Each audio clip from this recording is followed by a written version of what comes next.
Mereka berdua mendengar Rasulullah sallallahu alaihi wa alihi wasallam bersabda ketika itu di atas kayu-kayu mimbarnya Rasulullah sallallahu alaihi wa alihi wasallam. Ini dalil bahwa Rasulullah sallallahu alaihi wa alihi wasallam itu punya mimbar dari kayu.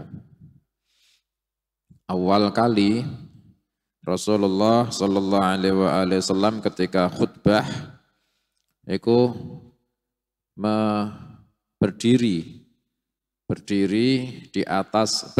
bersandar di tiang dari pohon kurma. Pohon kurma dijadikan tiang masjid yang di sebelah kiri, yang sebelah kanannya mimbar, sebelah kanannya mihrab.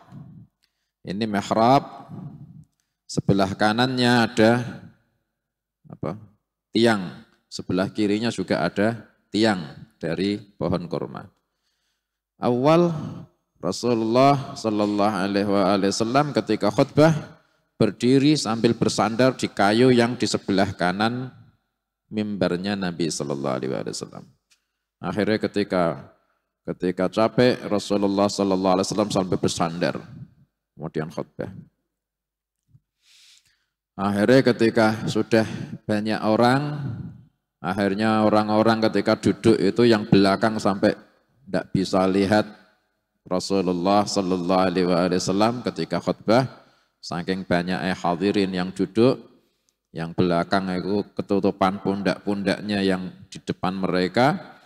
Akhirnya ada seorang perempuan sahabah Ansar itu bilang sama Rasulullah sallallahu alaihi wasallam, "Ya Rasulullah, anakku tukang kayu. Maukah jenengan tak suruh anakku buat ke mimbar dari kayu buat jenengan biar ketika khutbah bisa lebih tinggi. Akhirnya yang belakang juga bisa kelihatan jenengan." Rasulullah sallallahu alaihi wasallam mengizinkan. Setelah jadi ditaruh di sebelah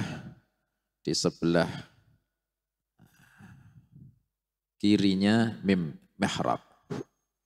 Ditaruh di sebelah kirinya mihrab, ini mihrab sebelah kirinya. Akhirnya ketika Rasulullah sallallahu alaihi wasallam masuk, yang biasanya khutbahnya di sana di sebelah kanan mihrab, ketika sudah ditaruh di sebelah kiri, Rasulullah sallallahu alaihi wasallam ke sebelah kiri. Khutbah naik di atas mimbar yang baru dibuat. Tengah-tengah khutbah ada suara tangis. Tangisannya suara mirip suara bayi yang nangisnya kenceng, ndak mau diem. Nangis ngejejer kayak suara bayi. Sahabat dengar semua. Noleh kanan, kiri, siapa bawa anak, gini nangis kok. Rasulullah sedang khutbah kok nangis bawa anak, siapa anaknya siapa. Ndak ada bayi. Tapi suaranya jelas dekat di depan. Ndak ada bayi. Suaranya dari arah sini. Kayu memang yang nangis ini. Rasulullah sallallahu alaihi wasallam akhirnya turun dari mimbar, kemudian memeluk tiang dari kayu yang biasa dibuat sandar. Kemudian bisik-bisiki. Akhirnya suaranya itu diam, akhirnya ditinggal. Kemudian kembali ke mimbar yang baru dibuat. Rasulullah sallallahu alaihi wasallam bersabda, dia nangis karena saya meninggalkan dia tidak bersandar. Biasanya saya bersandar di situ, dia menangis karena saya tidak bersandar di situ lagi. Dia tak tawari, maukah kau tak kembalikan ke usulmu, terus hidup jadi pohon kurma yang seperti semula, di dunia bisa hidup lagi jadi pohon tak kembalikan ke usul, atau kau milih mana nanti jadi pohon di surga. Akhirnya tiang yang sudah dijadikan pohon kurma yang sudah dijadikan tiang, saya memilih jadi pohon kurma di surga ya Rasulullah. Akhirnya dipotong terus dikubur. Dan itu nanti di surga jadi pohon di surga.